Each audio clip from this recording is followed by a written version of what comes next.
All right, today we are taking a good look at integers versus standard form. We'll look at what integers are and what standard forms are. How are integers different from standard form? All of them will use the number line in terms of their understanding. So stay put to the video to the end, and your problem or any difficulty that you have about standard form in particular will be over. I wish you all the best as you understand integers versus standard form very well. Let's go into it deeper. Now, you can pause the video and copy all these things down. Then, as we explain, you will be looking on your copied notes, and then you will understand it well. Another thing is you can decide that you want to understand very well before you copy. After all, it is a video and you can play it back over and over and over. Good luck then. Now we are looking at what integers are, what standard form is, and what they are used for in mathematics on their own merits. So integers versus standard form. So first of all, we say integers are positive and negative whole numbers. Positive and negative whole numbers, including zero. We normally say including zero because zero is not positive, it is not negative. Now, you are seeing plus here. Take the zero to be the barrier between the positives and then the negatives. So when you take a number line for instance like this, you have zero here which is neutral, and to the right of the zero are the positive integers. To the left of the zero are negative integers. The arrowhead on the number line means we can have 5, 4, 6, 7, 8, 9, 10, 11, 12, as many positive integers we can count as possible. Then the arrowhead to the left here indicates that we can have more negative integers, negative 6, negative 7, negative 8, negative 9, negative 30, negative 35, and so on. So that when we come back to this particular thing and we are told to list integers, we can just introduce and so on. Meaning, after negative 5, we can have negative 6, negative 7, negative 8, negative 9, negative 10, and so on. Then the three dots here also means that we can have 5, 4, 5, 5, 6, 7, 8, 9, 10, 11, 12. But the number line cannot contain all the integers. So we end it somewhere that will bring arrowhead to indicate that the integers continue. And here the same way. So if we are asked to write integers, we can write, how do we call it? Integers can start from any negative integer coming down to 0. Then you continue with the positive ones. With this is a set of integers. A set of integers. We put it into the curly bracket. Then we can say that if we are asked to write a set of integers, we can just do this. If we are asked to write a set of integers from negative 5 to 4, this is what we are going to write. A set of integers from negative 2 to maybe 1. Then we are going to write it from here up to here. So let us take note of these things about integers. Good. Now, you can also adopt the maxim.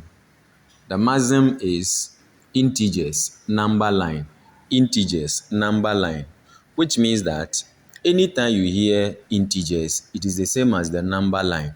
Once you are able to draw the number line or construct the number line, it means you have already understood integers, because on the number line, we have both positive, negative whole numbers, including the 0, whilst integers are defined as integers are positive and negative whole numbers. So integers, number line. Integers, then you respond number line. So you and your friend can be practicing it. When you say integers, your friend will say number line, which means that as soon as you remember integers, it is the same as the number line. Thank you. Now let's delve into the standard form. We saw on the integers number line that on the right of 0 are the positive integers. Then on the left of 0 are the negative integers.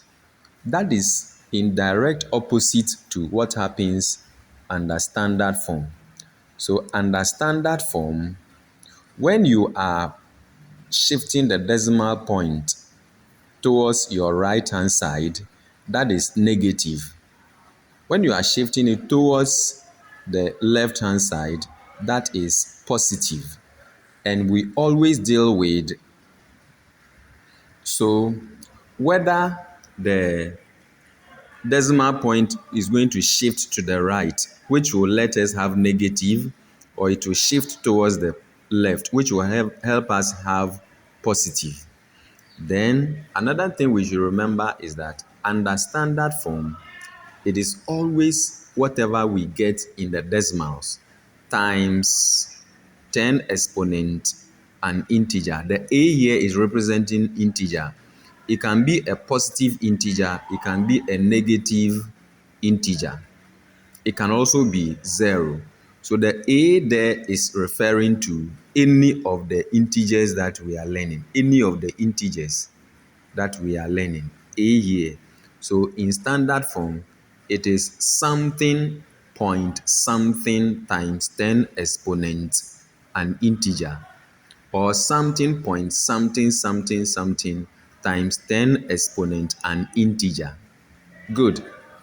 Now we're saying that under standard form, when you are shifting a decimal point from wherever it is and you are shifting it towards your right, before you can get what you are looking for, it should carry positive, it should carry negative exponent for 10. Then when you are shifting it towards the left, it should let the 10 carry a positive exponent. So that is what is here. Another thing you should understand is that look at these numbers, these decimal numbers. This is 1.5, 3.72, 48.6, 0.2, 0.073. This is 5.926. This is 0. This is 8. This is 11. This is 10. This is 25. This is 378. This is 560. This is 5,642. This is 29,783. While this is 59.65.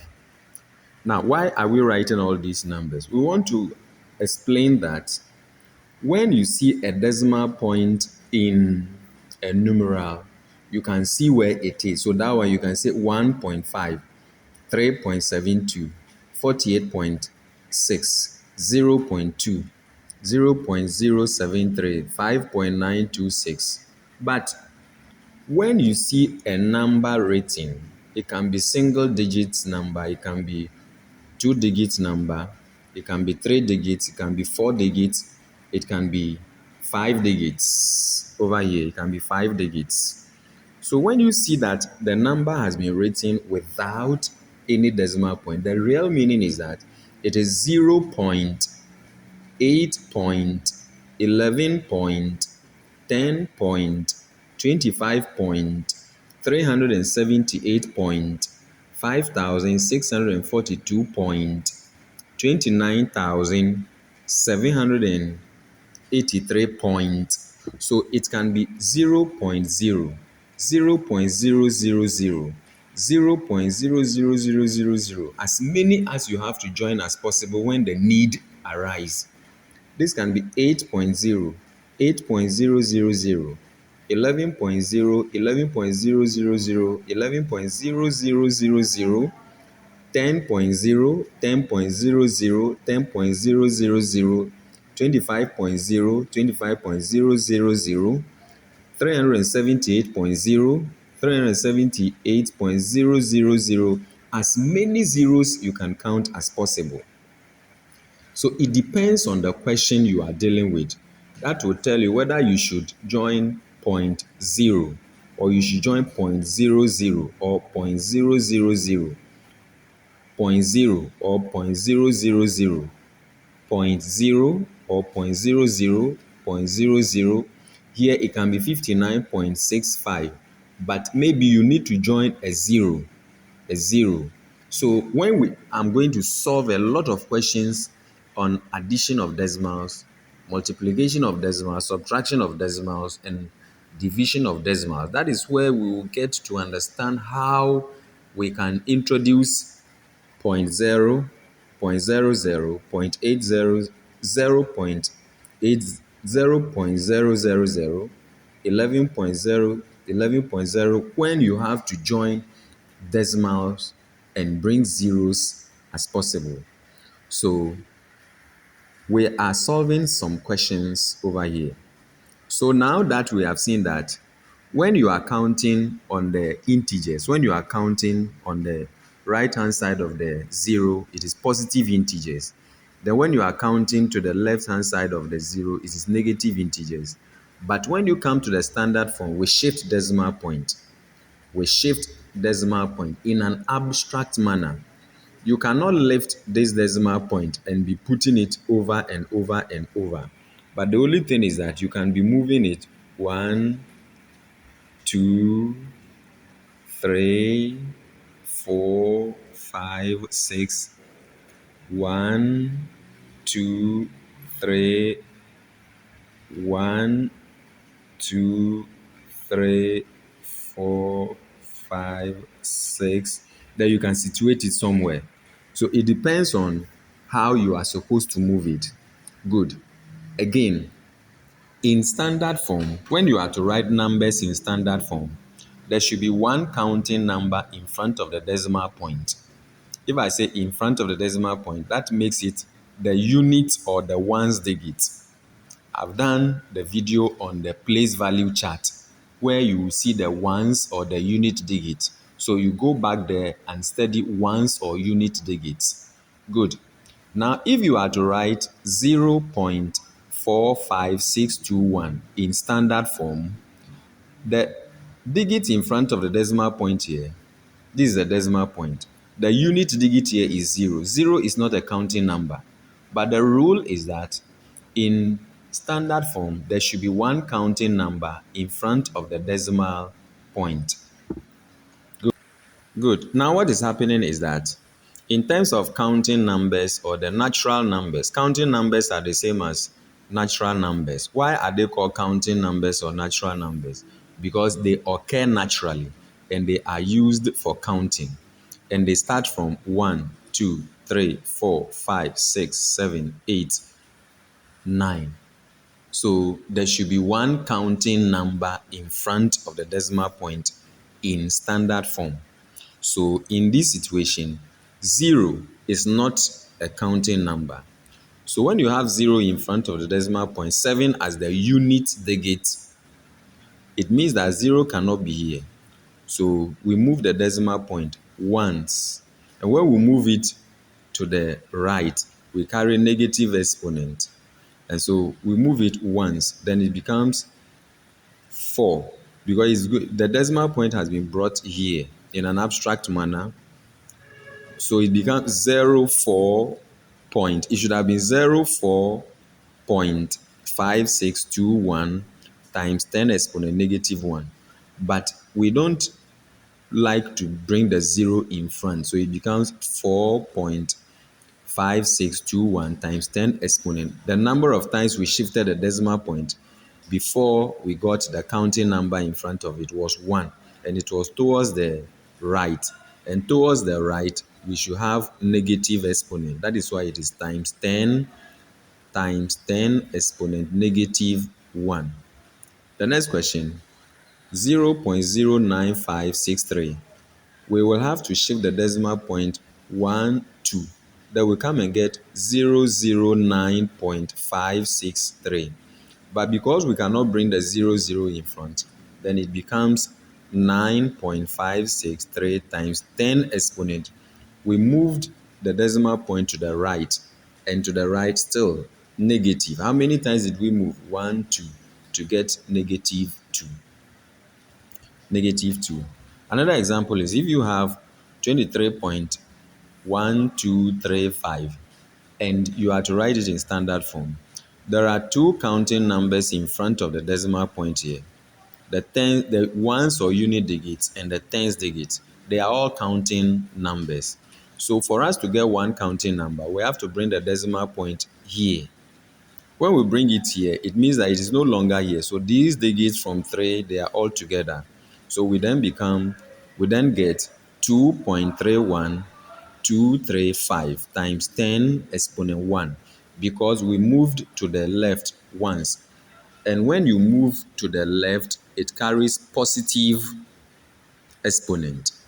Positive exponent. Good. So if you move to the left, the 10 will carry positive exponent.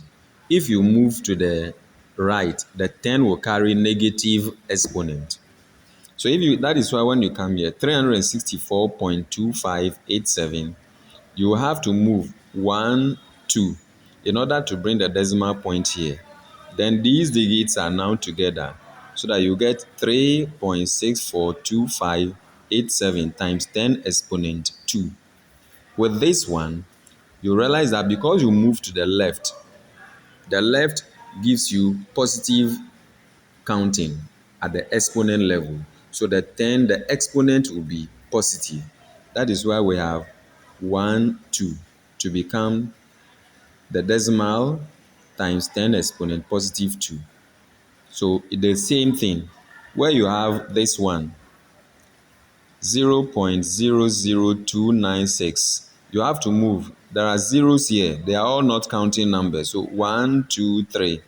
Then you put the decimal point here.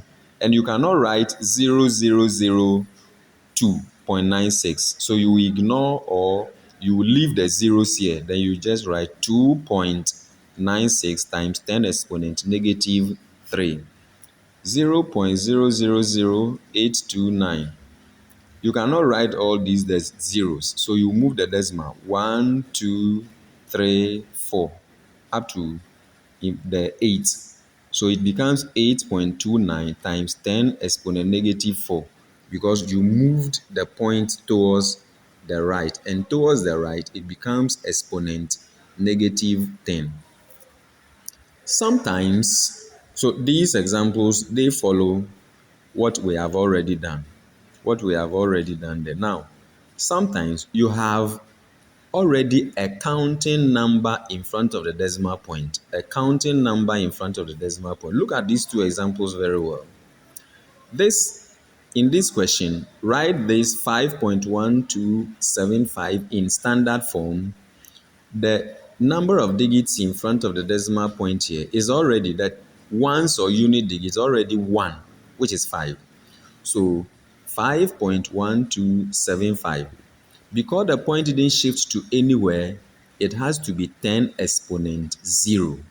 The point did not move to the right in order to get a counting number. It didn't move to the left in order to get a counting number, but it is static. So we have to write it as 10 raised to the power 0. Now, if you are given this question and you don't bring the 10 raised to the power 0, your answer is wrong. It is 10 raised to the power 0 because anything in mathematics raised to the power 0 is 1. So this 10 exponent 0 you are seeing here is 1. 1 multiplying this 5.1275 times 1 is equal to the same 5.1275. So that is how it works. When you look at this question too, in front of the decimal point, the ones or unit digit is already 1. So this 1, for instance, it means that you didn't shift the decimal point to the left, you didn't shift it to the right, you didn't also shift it to the right before getting a counting number. Already there was only one counting number in front of the decimal point. So because you didn't shift the decimal point anywhere, it should be times 10 exponent 0. And 10 exponent 0 means 1. So that when you multiply the 1 by the decimal fraction here, you will get the same thing that was given. So anytime it is only one counting number in front of the decimal point, and you are to write that numeral in standard form, you just write it, the numeral there, times 10 exponent 0, as you can see in these two examples. Thank you. Now there is another thing we have to look at critically. When there are when a numeral is given, but you have not been given the decimal point, like we learnt over here. Here there are decimals. But when there is no decimal, it means the decimal point is at the end here, at the end here, at the end here, end here, end here, at the end, and at the end. Unlike these ones, you can see the decimal point. You can see the decimal point in them. So when you come to a number like 512,465 and you are to write it in standard form, because there is no decimal point, it means the decimal point is here. So if it is here, then you have to shift it to the left in order to get one counting number. Here, the decimal point is here. It means there are 1, 2, 3, 4, 5, 6 digits in front of it. And you cannot have a standard form with 6 digits in front of the decimal point. So it becomes, you move it 1, 2, 3, 4, 5. Then you put it here. And so you move it. When you move it towards your left, you are dealing with positive counting, and 10 exponent positive that count or integer. That is why when you come here, 512,465 in standard form becomes 5.124565 times 10 exponent 5. 1, 2, 3, 4, 5. That is what you are going to do. Then when you come to 101,813 to be written in standard form, it is going to be, the decimal point is here because you cannot see the decimal point anywhere in the number. So the decimal point is here. 1, 2, 3, 4, 5, 6 digits in front of it. Then you move it 1, 2, 3, 4, 5. So you move it when you come here. So it is now going to be 1.01813 times 10 exponent 5. So when there is no decimal point, it means the decimal point is at the right end of the number. Another one is 30,124. You are to write this in standard form. Then you look through, there is no decimal point anywhere. So it means that the decimal point is at the end here. Now what it means again is that there are 1, 2, 3, 4, 5 digits in front of the decimal point. For you to get one counting number in front of the decimal point, shift it 1, 2, 3, 4. Then you put it here as it in the answer. Then you see that it becomes 3.0124 times 10 exponent the number of digits or shifts you did, 1, 2, 3, 4. That's why it is times 10 exponent 4. Then we go to 8,475. That one to you look through, there is no decimal. So it means 1, 2, 3. Then we get one counting number, which is 8. So 8.475 times 10 exponent. So you realize that you will get 8.475 times 10 exponent positive 3 because the decimal point is at the end. 1, 2, 3. And that gives you the answer. The final one you are seeing over here is 0.00007. And because the decimal point where it is having only a 0 in front of it, it means that 0, which is not a counting number, you cannot count it as being in front and is correct. So you shift 1, 2, 3, 4, 5. Then you put it at the end. And you cannot write the zeros in front. So it becomes 7 times 10 exponent negative 5 because you moved 1, 2, 3, 4, 5 towards the right. And towards the right, you are supposed to have positive integers in carrying that is 10 carrying positive integer. So basically, these are some of the examples that you can look at and then use it to understand the difference between integers and standard form. So at the end of this lesson, we have taken a comprehensive look at integers and standard form. The bottom line is that when you are counting towards the right of 0 positive integers, towards the left of 0 negative integers, but on the standard form where you are shifting the decimal point towards your right, you have negative exponent. When you are shifting it towards your left, you have positive exponent of 10. Then when you see a number with decimals, that one you know where the decimals is. But when you see numbers without decimals, it means the decimal point is at the end of the right end of it. We have the right end of a digit, and we have the left end of a digit. Right end of a digit, left end of a digit. So all these will come together, then they will give you comprehensive understanding of these solved examples. So continue to enjoy the lessons on the channel. Subscribe on YouTube, follow on Facebook for all the detailed works that we are doing so that you will not be left out. Good luck in your forthcoming BC as you prepare towards the one in mathematics. Thank you for enjoying the video. Good luck and good luck. Bye bye.